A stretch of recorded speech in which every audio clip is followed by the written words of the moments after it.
Guys, ayan guys, 11 na ng gabi guys. Magluluto ako ng dininding na labong. Ayan guys, lagyan ko siya ng ulang. Yan, galing sa Abra yung mga yan guys. I-stock ko sa freezer yan guys. Lagay natin yung rekado niya guys. Slice and scoop ang gamit ko. Ang tinidor, ano na yan, kutsilyo. Okay pa ba? May ano naman, yung ano tawag? Ayan na siya guys. Nilagay ko na. Pero dinagdagan ko kasi siya ng tubig. Kasi kulang ng tubig. Bago ko siya lagyan ng bagoong. Ayan. Ito ang partner niya guys. Mamaya, prito ko yan. Tinapang sardinas. Ang ginagawang tuyo.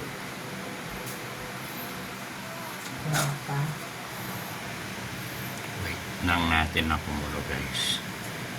Bago natin lagyan ito guys. Iyan. From Ilocos Sur. Homemade bagoong to guys. Bondes. Yan. Parang ano na siya. Lagyan mo na lang. Hindi mo na siya tinitik-tik. Yung ano, hinihiwala yung sa tinik sa isda.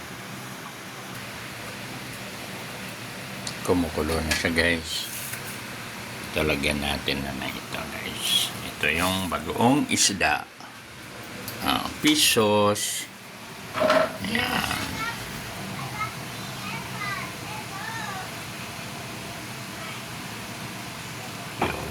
Ganun lang guys. Mga parang 2 tablespoon full. Ganun lang yan karami guys.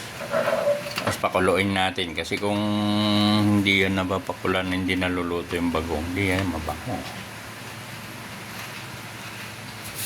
Yan. Ang dinner ko mamaya guys. Tapos ito. Yan. Wow, wow, wow!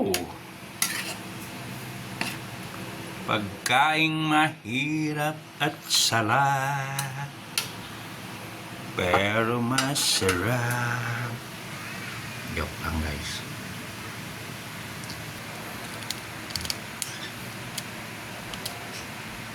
Ang sikretong yan. Yan lang guys. Yun, napasobra yata.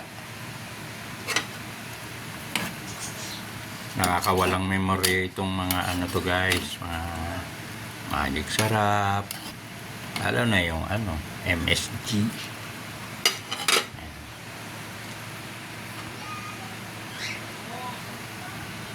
Harap ng kulo niya guys. Tikman nga natin guys.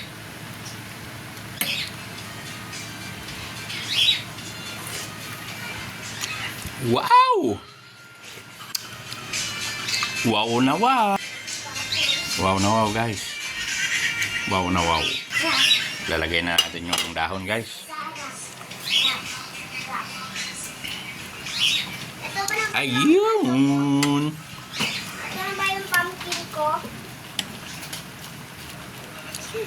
Ang bigat niya. Yan na naman ang ulam ng Chicken nuggets. chicken nuggets. Ang ulam na laking bukid. Yan tayo guys.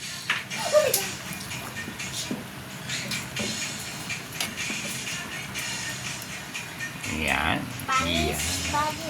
Okay ba guys? Bye bye guys.